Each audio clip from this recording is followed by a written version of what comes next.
Monsieur le vice-recteur à la recherche des activités d'État d'Haïti, Madame la directrice adjointe du CNUD, Monsieur le responsable académique à la faculté des sciences, chers collègues, Jean-François, chers collègues étrangers qui sont ici avec nous, malgré la menace de l'Irma, chers collègues et étudiants, mesdames, messieurs, je vous souhaite la plus cordiale bienvenue au colloque international en géosciences organisé pour clôturer le projet interuniversitaire renforcement des moyens géotechniques et géophysiques de l'Université d'État d'Haïti pour contribuer à l'amélioration de l'urbanisation du pays. Projet qui était entre les universités d'État d'Haïti, l'Université catholique de Louvain et l'Université de Liège. Ce projet a été financé par l'Académie de la recherche et de l'enseignement supérieur de la Belgique.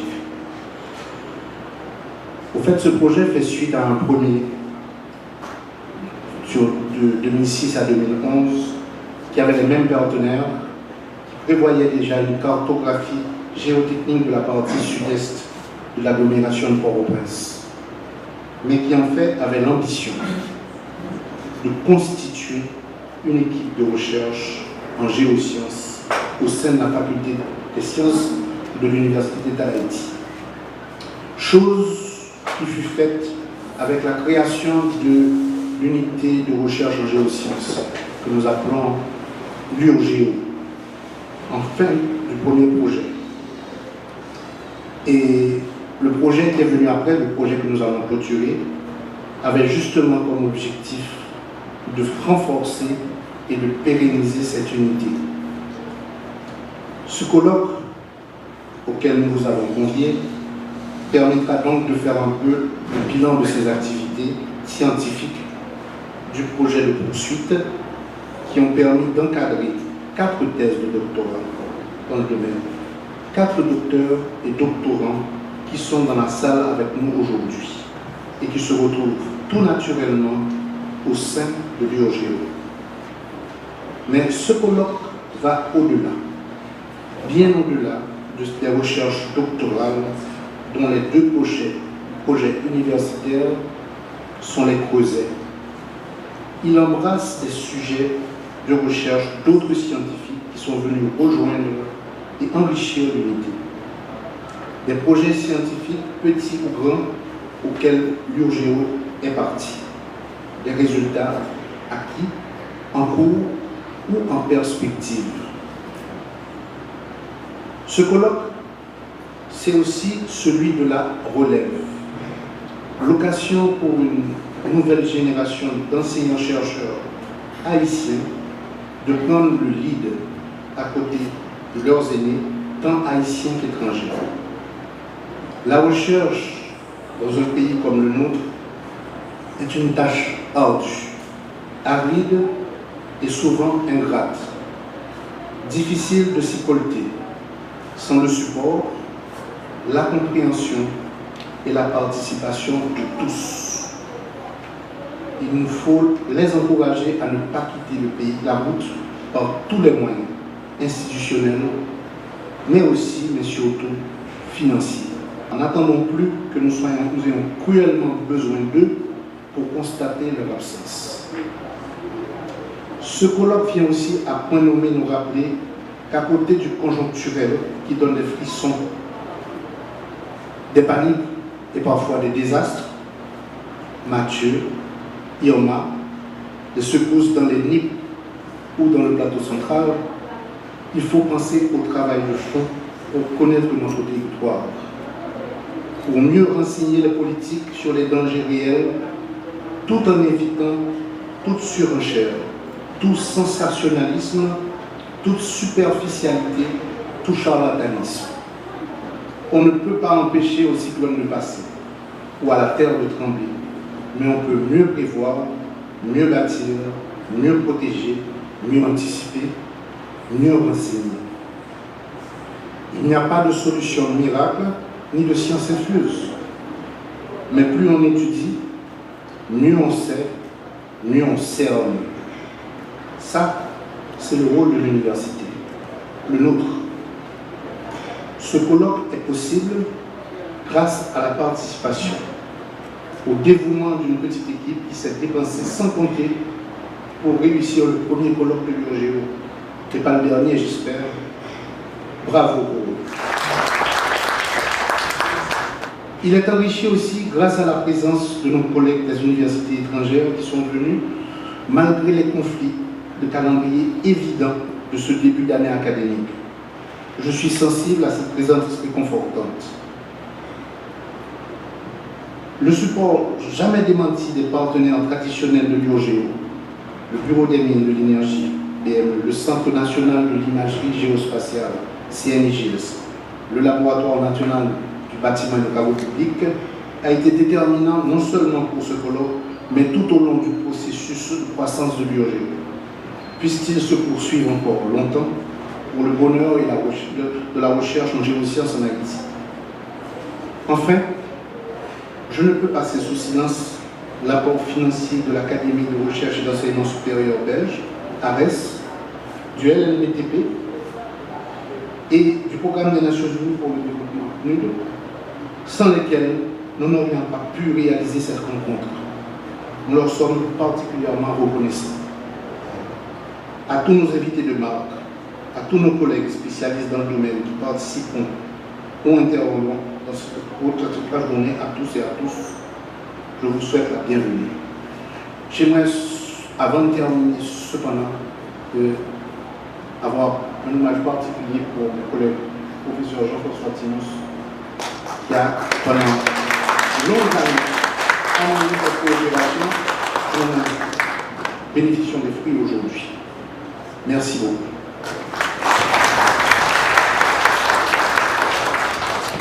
Monsieur le vice-recteur à la recherche de l'Université d'État d'Haïti, Madame la directrice adjointe du PNUD en Haïti, Monsieur le coordonnateur de l'unité de recherche en géosciences, distingués invités, Mesdames, Messieurs.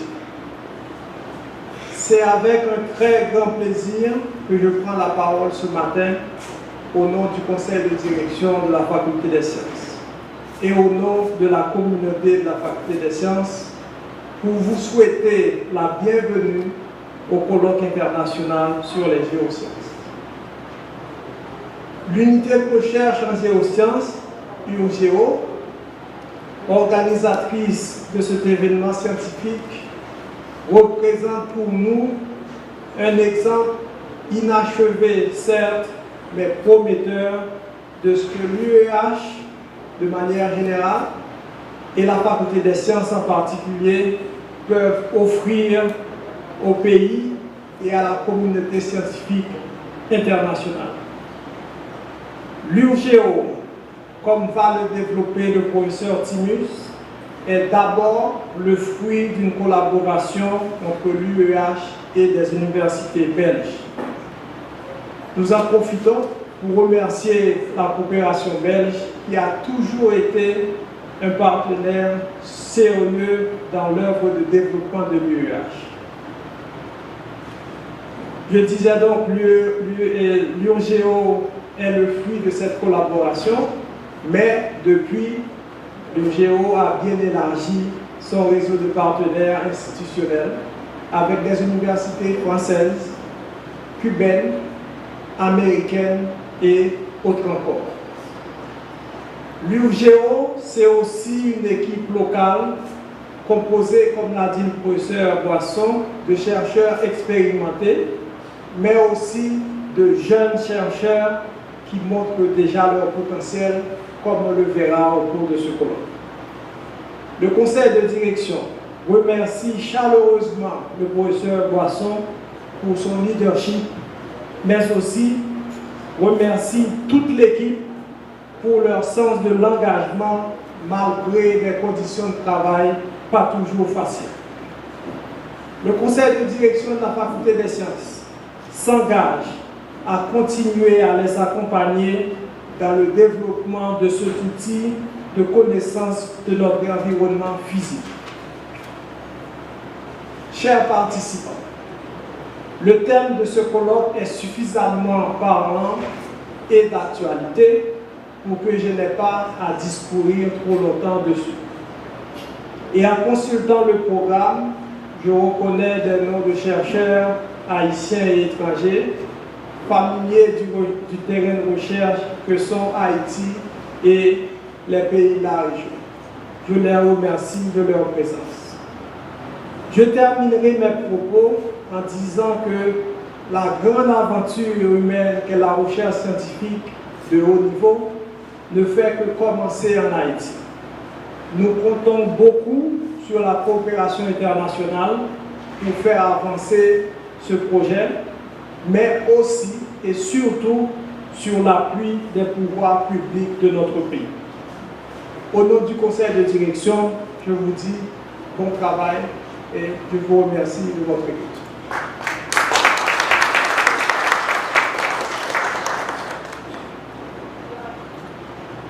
Présent, nous allons écouter l'allocution de Mme Martine Terrer, directrice adjointe du PNUD.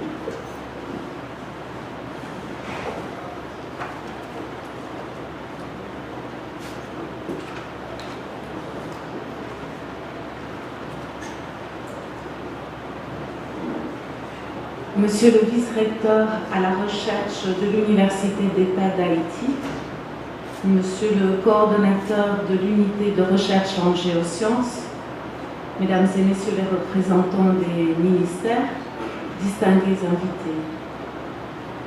C'est un grand plaisir pour moi de prendre la parole au nom du Programme des Nations Unies pour le développement, le PNUD, à l'occasion de ce colloque international sur les géosciences.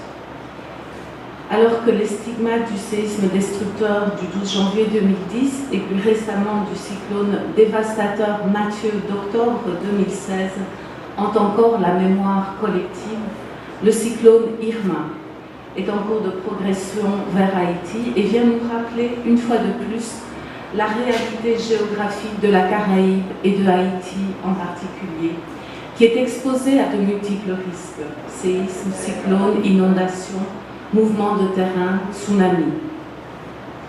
La réduction des risques naturels est un véritable défi pour Haïti, car la question n'est pas de savoir si ce type de catastrophe se répétera, mais quand et comment.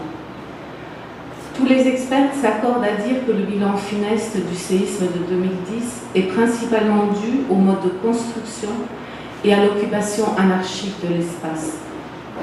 Et comme nous l'a aussi rappelé le cyclone Mathieu, les effets dévastateurs des catastrophes naturelles sont à la fois une cause et une conséquence de la pauvreté.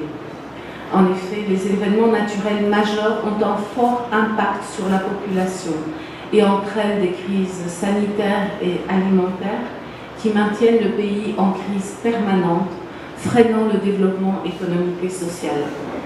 C'est un cercle vicieux qu'il faut absolument briser pour améliorer durablement les conditions de vie de tous les Haïtiens et pour qu'Haïti puisse atteindre les objectifs que le gouvernement s'est fixés dans le plan stratégique de développement 2030, ainsi que les objectifs mondiaux de développement durable auxquels il s'est engagé. Je voudrais à ce propos saluer la détermination du gouvernement haïtien qui s'est engagé à réduire la vulnérabilité de la population face aux aléas naturels et à leurs effets néfastes sur le développement. Des efforts importants sont consentis pour améliorer la préparation et la réponse aux désastres, mais il reste beaucoup à faire.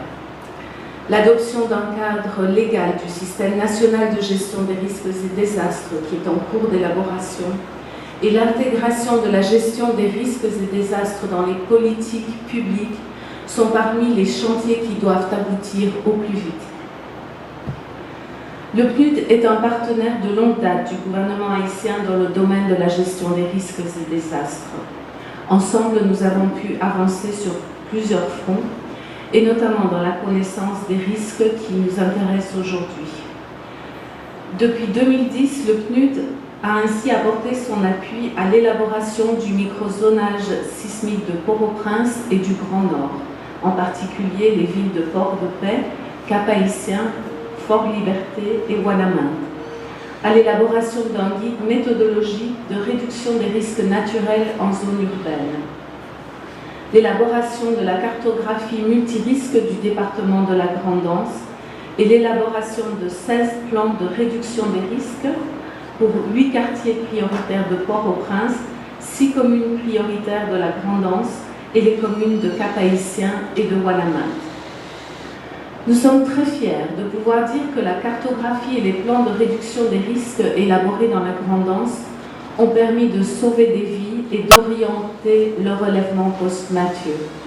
Les maires ont utilisé ces outils pour planifier l'évacuation des personnes les plus à risque avant le passage de Mathieu, sauvant ainsi des vies, et pour structurer les interventions des différents acteurs post-désastre à travers les plans de relèvement. Cela montre toute l'importance de la connaissance des risques. Le nouveau master en géorisque de l'Université d'État d'Haïti est l'illustration de l'engagement de ce pays sur la voie de la résilience et du développement durable. Bientôt, de jeunes chercheurs et de jeunes ingénieurs sortiront de ce master parfaitement équipés pour œuvrer au niveau national et régional pour réduire les risques. Pour vous soutenir et vous encourager à maintenir cet engagement, nous allons vous proposer des stages pratiques dans le cadre du projet de cartographie multirisque et de gestion de l'occupation du sol dans le département du Nord-Ouest que nous sommes en train de lancer avec l'appui financier de l'Union européenne. Nous sommes très fiers de ce partenariat avec l'université. Ce colloque est l'occasion de partager et d'échanger sur nos diverses expériences. Nous devons apprendre les uns des autres pour que nous n'ayons pas à connaître les mêmes souffrances à cause des mêmes erreurs. Nous devons continuer à mutualiser nos forces et nos moyens pour faire face ensemble aux défis de la gestion des risques naturels.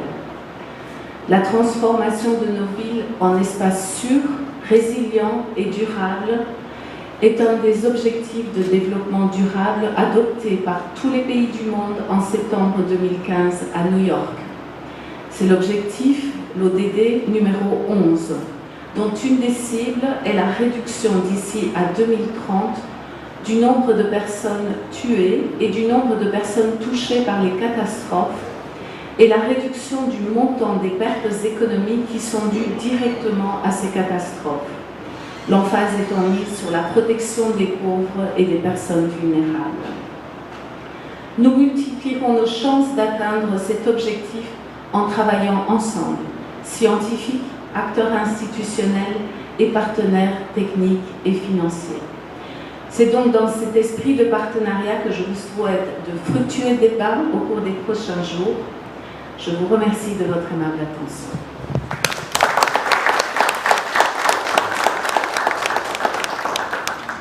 Madame la directrice, Monsieur le responsable académique du conseil de direction de la faculté des sciences, Monsieur le coordonnateur de l'UDRGO, distingués membres de la coopération, chers professeurs, chers doctorants, distingués membres de la presse, distingués invités. C'est un plaisir pour moi aujourd'hui de prendre la parole, simplement de prononcer le mot du recteur qui est en déplacement dans le cadre de la cérémonie d'ouverture du colloque international à géosciences intitulé Les géorisques, un enjeu majeur pour Haïti. Ce colloque revêt une importance particulière pour les activités d'enseignement, de recherche en particulier, le partage d'expériences entre les chercheurs du Nord et du Sud, profitable à toute démarche relative à l'élaboration et la gestion de plan de prévention de risques très important au niveau local. L'analyse des données disponibles dans le cadre du projet porteur de ce colloque permet de relever une dimension en 3 axes. Le premier axe peut être perçu comme grand moment pour la coopération interuniversitaire. 3 raisons justifient ce axe. L'événement d'aujourd'hui s'inscrit dans le cadre d'une coopération très active avec les universités francophones belges, avec le financement de l'Académie de recherche et d'enseignement supérieur, une coopération qui est aujourd'hui vieille de 20 ans, autrefois connue sous le nom de CUD, Coopération universitaire au développement. Dans un deuxième temps, le projet porteur de l'événement d'aujourd'hui fait partie de cette dynamique et sa clôture prochaine marque une étape qui a débuté il y a environ 12 ans. 3 projets se sont ainsi succédés dans cette période et ont permis de construire du solide. En particulier, une unité de recherche, l'URGO, coordonnée par le professeur Dominique Boisson, avec des spécialistes formés en Belgique et du matériel scientifique sophistiqué. La 3e raison, c'est cette coopération initiée avec les collègues belges qui s'est aujourd'hui diversifiée.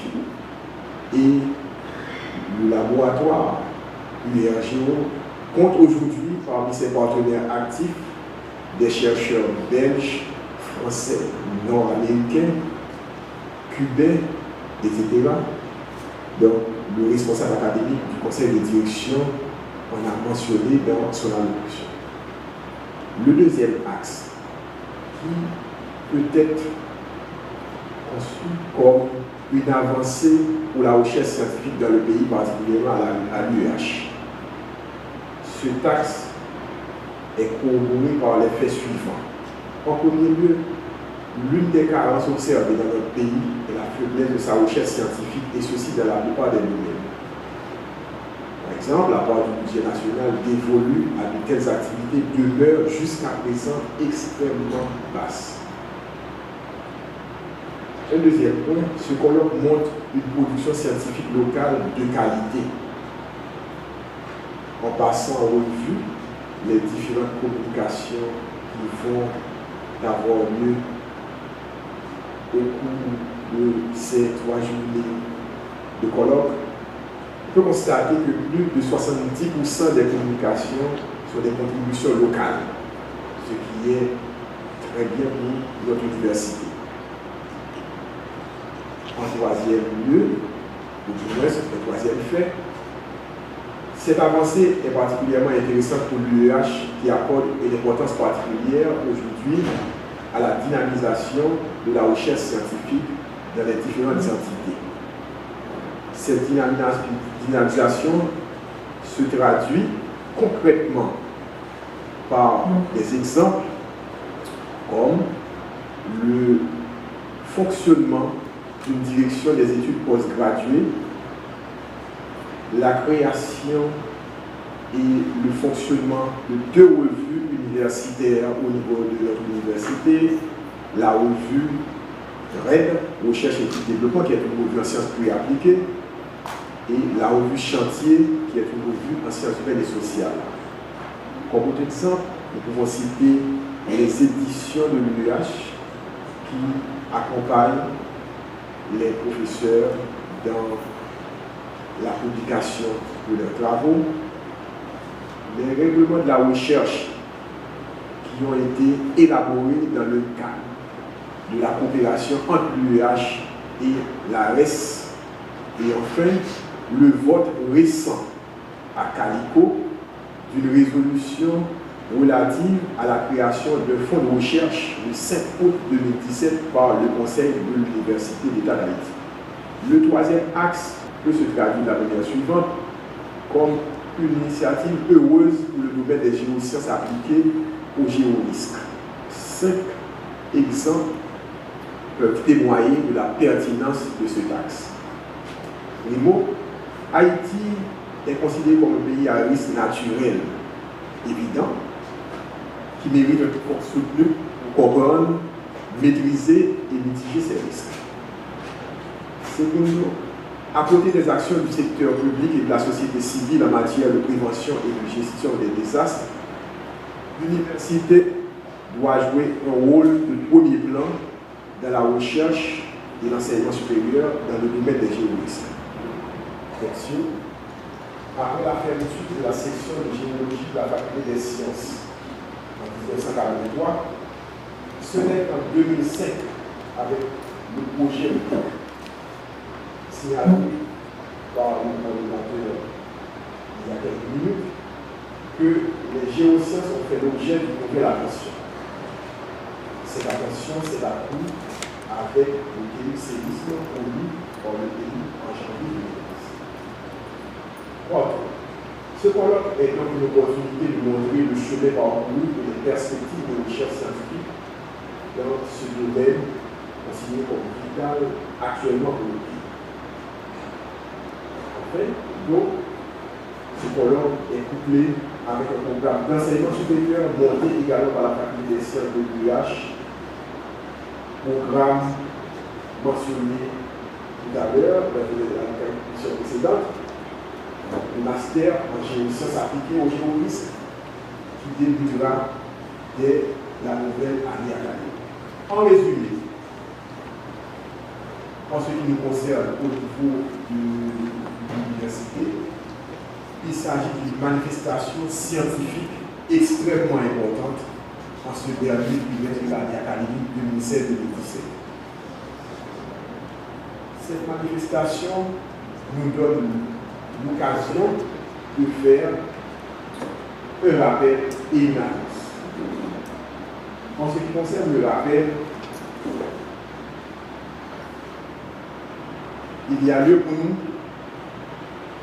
de parler de colloques réalisés en février 2017 au local de la maison de la recherche de l'université avec l'appui de l'Académie de recherche et d'enseignement supérieur qui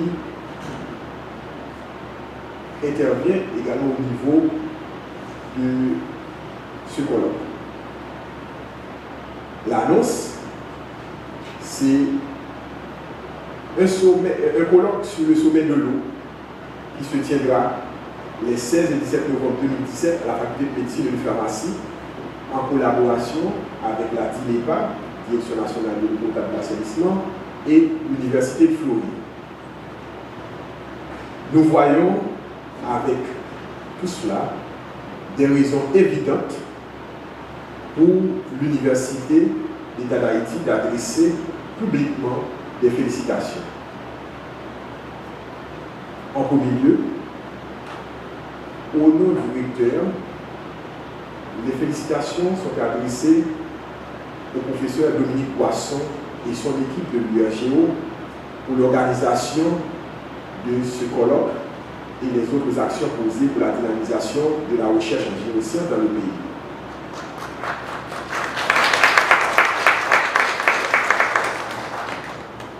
Ces remerciements s'étendent également aux conférenciers haïtiens et étrangers qui ont bien voulu répondre présents malgré la menace d'Irma à cette invitation, et tous les participants auront rehaussé l'éclat de cette manifestation par des échanges que nous souhaitons nombreux et fructueux. In fine, je déclare au nom du recteur de l'Université d'État d'Haïti, M. Fils Desormes, le colloque formellement ouvert. Je vous remercie.